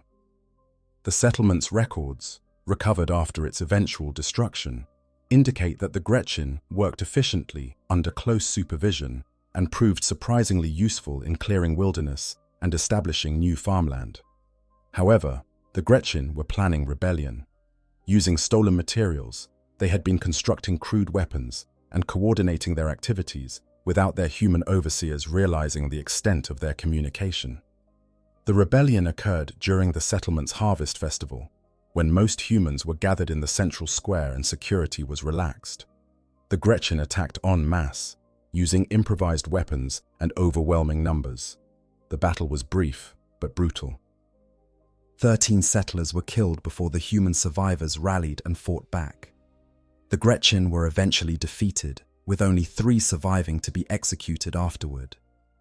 The settlement never fully recovered from the incident and was eventually abandoned. These cases, and dozens of others scattered throughout Imperial records, reveal consistent patterns.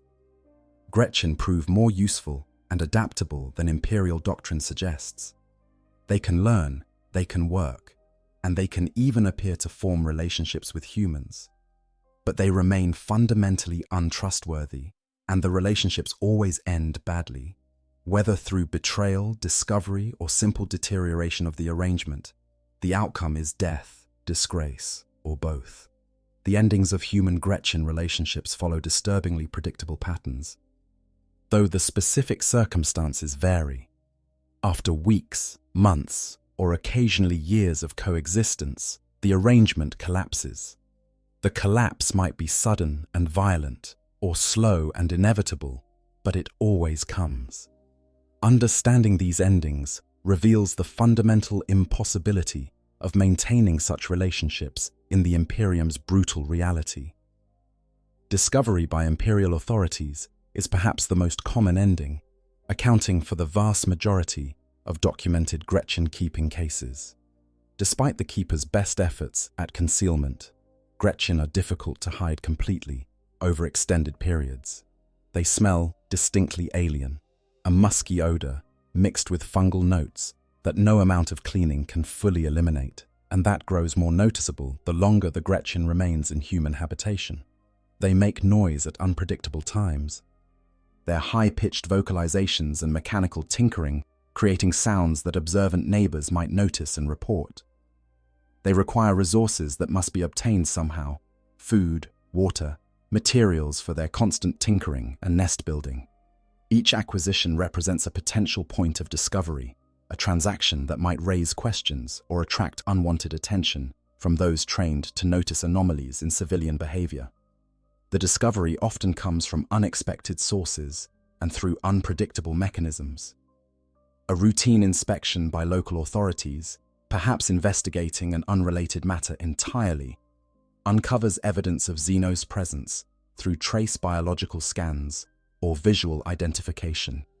A neighbor, perhaps harboring a personal grudge against the keeper or simply being a zealously faithful Imperial citizen, reports suspicious activities after hearing strange sounds or detecting unusual odors. A servitor conducting automated maintenance in adjacent spaces detects biological signatures that do not match approved life forms and automatically flags the anomaly for human investigation. Sometimes, the Gretchin itself triggers discovery by making noise at precisely the wrong moment when authorities are near, or being glimpsed through a window by someone passing by who recognizes the distinctive profile of greenskin physiology. However it happens, once authorities begin investigating Xenos' presence, the concealment typically crumbles quickly under professional scrutiny.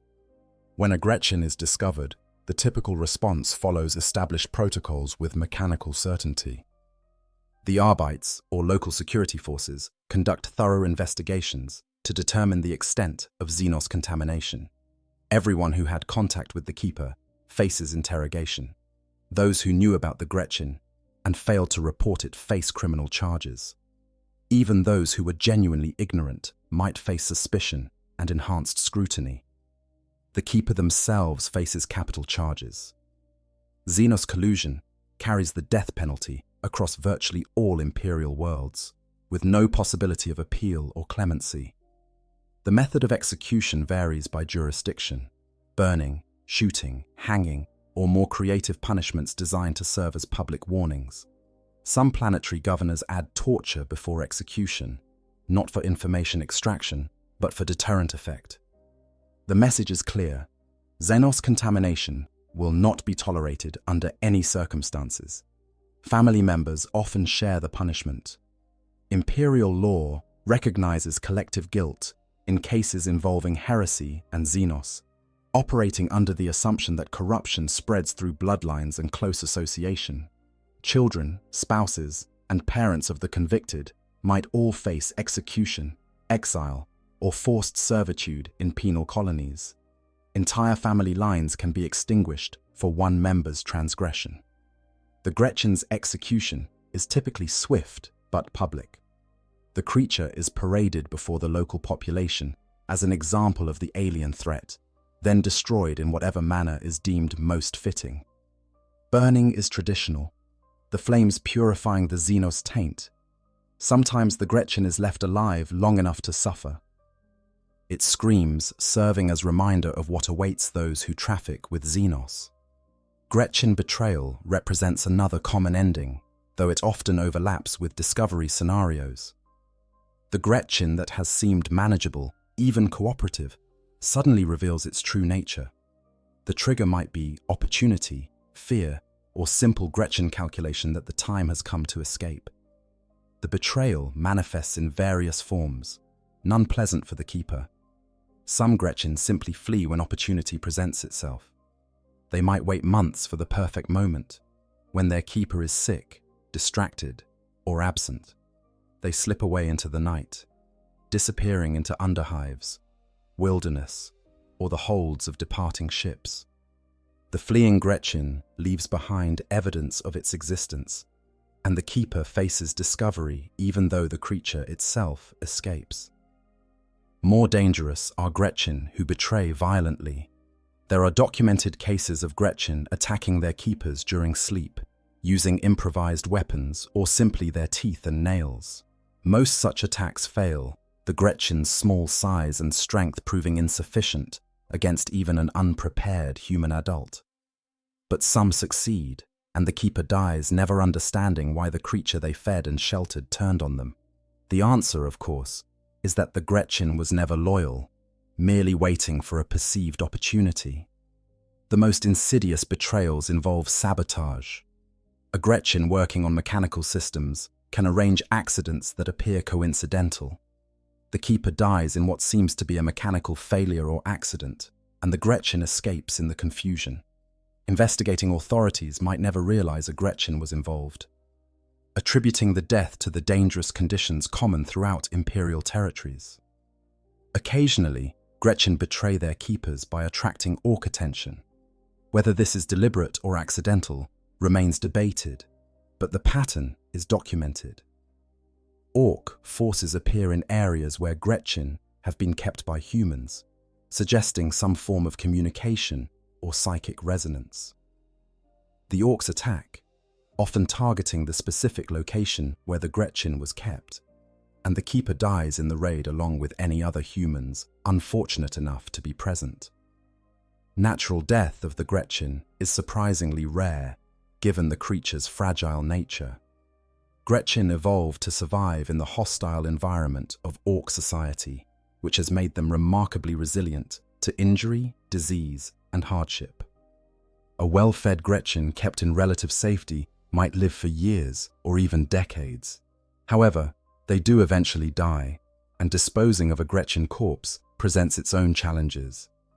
Xenobiological material cannot be casually discarded in Imperial space. The discovery of Gretchin remains would trigger investigations, quarantine procedures, and potential purges. Keepers who lose their Gretchin to natural death face the problem of disposal without creating evidence. Some resort to cremation, burning the corpse, and scattering the ashes where they cannot be identified. Others dispose of the body in industrial waste systems, though this risks the remains being discovered during routine maintenance. The psychological impact of a Gretchin's death surprises some keepers. Despite understanding intellectually that the creature was xenos, alien, and untrustworthy, some keepers report experiencing grief when their Gretchin dies. This grief might stem from the loss of companionship, however dysfunctional, or simply from the end of a routine that had become normalcy. The inability to openly mourn or even acknowledge the loss compounds the psychological burden. Deliberate execution by the keeper represents a different type of ending. After weeks, months, or years of keeping a Gretchin, the keeper might finally acknowledge the impossibility of the situation. The legal risks, the moral burden, the constant stress, and the fear of discovery become too much to bear. The keeper decides to end the arrangement, which means killing the Gretchin. This execution is often preceded by a period of moral struggle. The keeper has invested time, resources, and emotional energy into the Gretchin. They might have convinced themselves of a bond, of mutual understanding, of something approaching friendship. Destroying the Gretchin means acknowledging that all of this was delusion, that the creature was never anything more than a temporarily useful alien. The actual execution varies in method and emotional character. Some keepers approach it clinically, treating it as a necessary task, like destroying any dangerous animal. They shoot the Gretchin quickly and dispose of the body efficiently. Others struggle with the act, delaying for days or weeks before finally forcing themselves to pull the trigger. The Gretchin, unable to understand human psychology, might sense something wrong but cannot grasp what its keeper intends until too late. Release of the Gretchin represents perhaps the strangest ending, chosen by keepers who cannot bring themselves to execute the creature but recognize they cannot keep it. They take the Gretchin to wilderness areas, abandoned sections of hive cities, or other locations where it might survive independently. The Gretchin is set free, and the keeper walks away, telling themselves they have given the creature a chance at life. This ending is arguably crueler than execution. A Gretchin alone, without the protection of orc society or the resources of a human keeper, faces almost certain death. It might starve, fall to predators, or simply die from exposure to environmental conditions it is not equipped to handle. If it survives and reproduces, it might establish a feral Gretchin population that could attract orc attention, endangering any humans in the region. The released Gretchin carries knowledge of Imperial facilities and weaknesses, information that could prove valuable to orc forces if the Gretchin is later captured. In rare cases, the ending is neither death nor separation, but transformation. The keeper becomes so invested in their Gretchin that they make increasingly dramatic life changes to maintain the relationship. They might abandon their position in Imperial society, fleeing to frontier worlds, or even into the wilderness. They might join renegade groups, criminals, heretics, or even traitors who have abandoned the Imperium entirely. These individuals represent a peculiar form of corruption, not to chaos necessarily, but to the very concept of what it means to be human in the Imperium. They have chosen allegiance to a Xenos over loyalty to humanity and the Emperor. They have allowed compassion, curiosity, or simple stubbornness to overcome the indoctrination meant to prevent exactly this kind of thinking.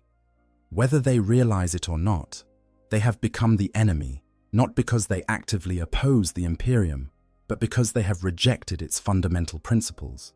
The ultimate futility becomes clear when examining the statistics, insofar as such statistics exist. Of the documented cases of humans keeping Gretchin, 0 ended positively for the human involved. Not a single recorded instance exists of a human keeper living out their natural life without consequence, of maintaining their Gretchin successfully until its natural death and then returning to normal life. Every single case ended in death, disgrace, or disappearance. This perfect failure rate reveals a fundamental truth. Humans and Gretchin cannot coexist peacefully in the Imperium of the 41st Millennium. The legal framework forbids it, the biological reality complicates it, the psychological differences prevent it, and the spiritual implications corrupt it. Any human who attempts to keep a Gretchin is doomed from the moment they make that choice. The only question is how long the inevitable takes to manifest. The phenomenon of humans attempting to adopt or keep Gretchin, when examined in totality, reveals deeper truths about both the Imperium and the human condition within it. These are not merely individual stories of poor judgment or Xenos curiosity, but symptoms of broader systemic issues and eternal human struggles, playing out against the backdrop of galactic war. The Imperium presents itself as monolithic, unified in purpose and absolute in doctrine. The Emperor's will is law, Xenos must die, and every human from Hive world, gang members to planetary governors, supposedly shares these fundamental beliefs. Yet the Gretchin-keeping phenomenon demonstrates the fiction of this uniformity. Across 1 million worlds and countless trillions of citizens, the Imperium's actual implementation varies wildly. On some worlds, the mere suggestion of keeping a Xenos would trigger immediate execution without trial. On others, particularly frontier worlds distant from authority, such practices might be overlooked as long as they remain discreet. Rogue traders operate with different rules entirely. Inquisitors bend or break laws according to their own judgment. This flexibility, while necessary for an empire of the Imperium's scale, creates spaces where forbidden practices can flourish. The Gretchin cases reveal that the Imperium is not actually a unified civilization, but a collection of human societies held together by force, faith, and the necessity of survival against external threats. Remove those binding forces, and what remains are humans with the same capacity for curiosity, compassion, and poor judgment that has characterized the species since the beginning. The Imperium's doctrine attempts to suppress these tendencies, but suppression is not elimination.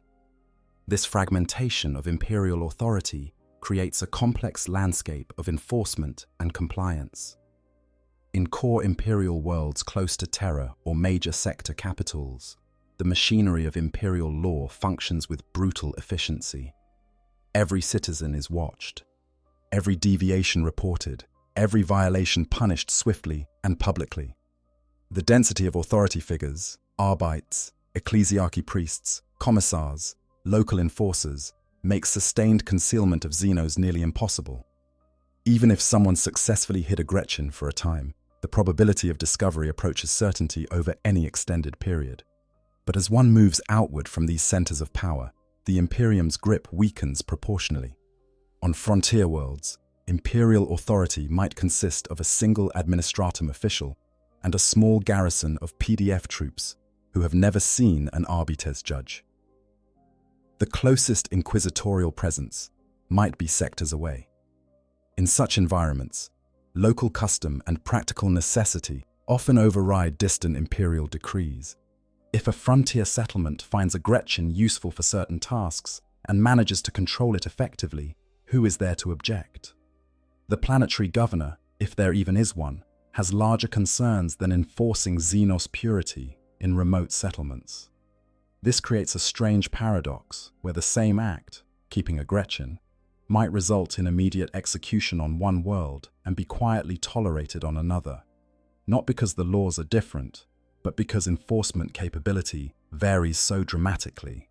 The Imperium claims absolute authority but lacks absolute power, and in the gaps between claim and reality, all sorts of forbidden practices persist. More troubling is what Gretchin keeping reveals about the psychological state of Imperial citizens. The individuals who keep Gretchin are not uniformly mad, corrupt, or heretical. Many are ordinary people placed in extraordinary circumstances, soldiers far from home, settlers on worlds where traditional support structures do not exist, children who have not yet been fully indoctrinated into proper hatred of the alien. Their decisions to keep Gretchin often stem from recognizably human motivations: loneliness, curiosity, compassion, or simple practical need. This suggests that beneath the layers of indoctrination and propaganda, Imperial citizens remain fundamentally human in ways that conflict with Imperial ideology. The ecclesiarchy preaches that humanity's destiny is to inherit the galaxy, that xenos are obstacles to be destroyed without consideration. But when confronted with an individual alien creature, particularly one that shows intelligence and capability, some humans struggle to maintain the abstract hatred their civilization demands. The question becomes whether this represents weakness or humanity's greatest strength.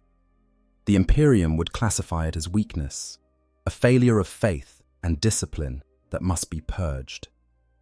But from a broader perspective, the capacity to extend empathy beyond one's own species, to recognize intelligence and even worth in alien forms, might be evidence of a moral sophistication that transcends blind tribalism. Of course, in the Imperium of the 41st millennium, such sophistication is a liability rather than an asset. Comparison with other human-xenos relationships throughout the galaxy provides context. The Imperium is not unique in its multi-species interactions, though it is unusual in its absolutist rejection of all xenos. Various human populations throughout history have formed different relationships with alien species, ranging from total war to peaceful coexistence to actual integration. The Tau Empire's concept of the greater good explicitly incorporates multiple species, including some humans who have defected from the Imperium. The relationship between humans and Tau auxiliaries demonstrates that productive interspecies cooperation is possible, though the Imperium would classify such cooperation as betrayal. Whether the humans in Tau space are deluded victims or enlightened refugees remains a matter of perspective. More relevant to the Gretchin situation are documented cases of humans keeping other xenos species in various capacities. Some navigator houses maintain cyber familiars that incorporate xenos biology. Certain rogue traders keep Jokairo, xenos artisans whose technical skills exceed human capability. The Inquisition itself sometimes employs xenos agents for specific purposes. These sanctioned or semi-sanctioned relationships demonstrate that the Imperium's absolute prohibition on xenos interaction is more ideological than practical.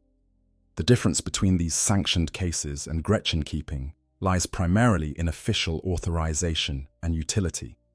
A navigator house with proper documentation can justify xenos elements in their familiars as necessary tools of their trade. A rogue trader with a warrant of trade can claim Jokairo as specimens under study. But a common soldier or frontier settler has no such justifications available. Their Gretchin keeping is simply illegal, regardless of practical utility or benign intent.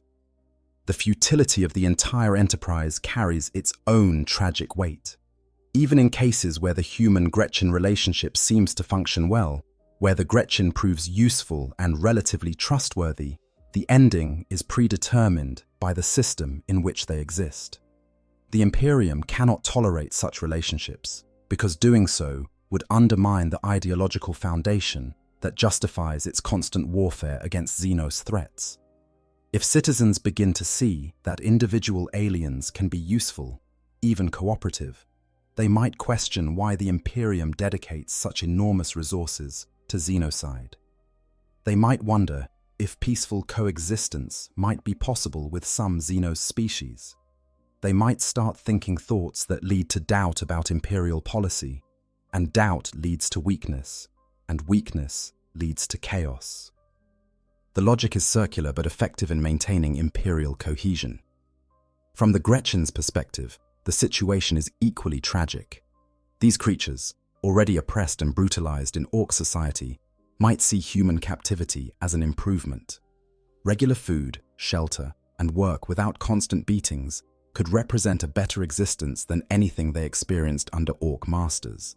Some Gretchin might even prefer human service to orc slavery, trading one form of servitude for another that involves less random violence. But they can never be safe. They can never be accepted. They will always be alien, always be illegal, always be one moment of discovery away from execution. The Gretchin that cooperates fully, works hard, and causes no trouble will die, just as certainly as the Gretchin that betrays its keeper. The crime is not behavior, but existence. There is no amount of good service or demonstrated loyalty that can overcome the fundamental fact of being xenos in the Imperium of man. This creates a grotesque parody of the master-slave relationship. Even slavery, deplorable as it is, typically offers some path to acceptance or at least normalized existence within the system.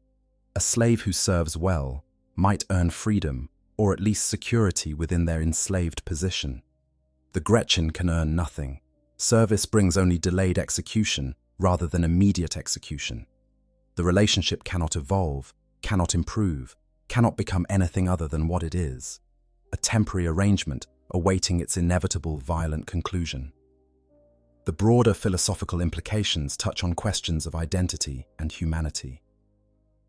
What does it mean to be human in the Imperium? Is it genetic, being born of human parents? Is it cultural, participating in imperial civilization? Is it spiritual, being part of the Emperor's domain? The existence of abhumans, mutants who are tolerated or even integrated into imperial society, despite genetic deviation, suggests that humanity is not purely genetic. The presence of feral worlders and other primitive human populations suggests it is not purely cultural. Perhaps humanity, in the imperial sense, is defined primarily by opposition to the xenos. To be human is to reject the alien, to destroy the outsider, to maintain boundaries between species. If this is true, then the human who keeps a Gretchin has compromised their own humanity. They have blurred the necessary boundary, allowed the alien into their life, and in doing so have begun their own transformation into something that is no longer purely human in imperial terms. This might explain the severity of imperial responses to xenos keeping. The issue is not merely practical concern about espionage or disease. It is existential concern about the degradation of human identity itself. Every human who forms a bond with a xenos, however minor or dysfunctional that bond might be, represents a crack in the wall that separates humanity from the alien galaxy that surrounds it. Allow too many such cracks, and the wall collapses entirely. The final tragedy is that neither the humans nor the Gretchin involved in these relationships chose the system they exist within. They did not create the Imperium's doctrine or Orc society's brutality. They are simply creatures attempting to survive in a galaxy that offers few options for survival and none for anything approaching happiness or peace. Their attempts to form connections across species lines represent something almost noble: the instinct to find companionship in isolation, to create meaning in meaninglessness, to build something positive in a universe of unrelenting negation. But the Imperium cannot allow nobility of that sort. It can only allow the nobility of sacrifice, of dying for the Emperor, of destroying the alien. Any other form of noble action threatens the system's stability. And so the humans who keep Gretchin die, the Gretchin themselves die, and the Imperium continues its slow grind through the centuries, unchanged and unchanging. In the grim darkness of the far future, there are no good choices. There are only degrees of terrible ones, compromises between survival and principle, decisions made in moments of weakness or desperation that reverberate through lives and across generations. And the choice to keep a Gretchin, to extend that small kindness, or extract that small service from an alien creature, is simply one more terrible choice in a galaxy full of them. That it sometimes stems from good intentions makes it no less doomed from the start. That it reveals fundamental decency in some humans makes it no less illegal under imperial law. That it demonstrates the possibility of cross-species cooperation, however limited and dysfunctional, makes it no less heretical in the eyes of the ecclesiarchy. The story of humans and Gretchin in the 41st millennium is ultimately a story about the cost of survival, both individual and civilizational. The Imperium survives by being absolutely rigid in its rejection of the alien, maintaining ideological purity even when pragmatic flexibility might serve better in specific circumstances. This rigidity is not cruelty for its own sake, but calculated necessity. Any softening of anti-Xenos doctrine, any acceptance of exceptions, creates precedents that could undermine humanity's unity against genuine existential threats. Individual humans survive by being absolutely flexible in their adaptation to circumstances, making whatever compromises and moral adjustments are necessary to see another day in a galaxy that offers few guarantees and fewer comforts. When these two necessities collide, as they do inevitably in the Gretchin-keeping phenomenon, the result is tragedy on both micro and macro scales. The human dies for their transgression or lives diminished by guilt and fear.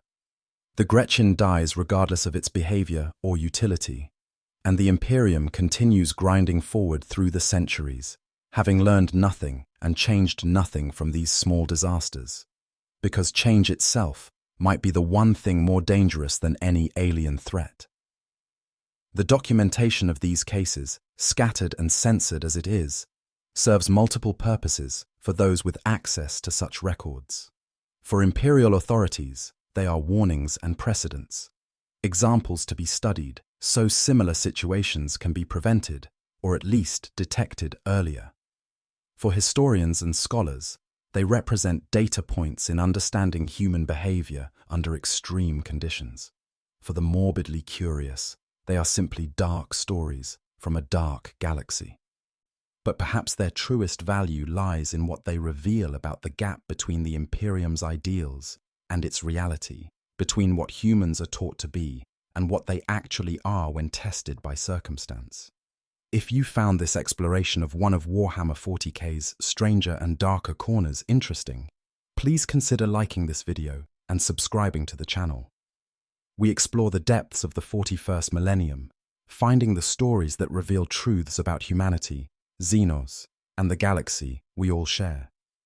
The Emperor protects, but sometimes protection comes at a cost that makes you question whether survival is worth the price. Thank you for watching, and remember, in the grim darkness of the far future, there is only war, but sometimes there are also very small, very doomed moments of something almost resembling kindness. I hope you guys enjoyed the story. Make sure to hit the subscribe, like, share button, whatever you want. Give me some feedback if there's any, and yeah, sleep well.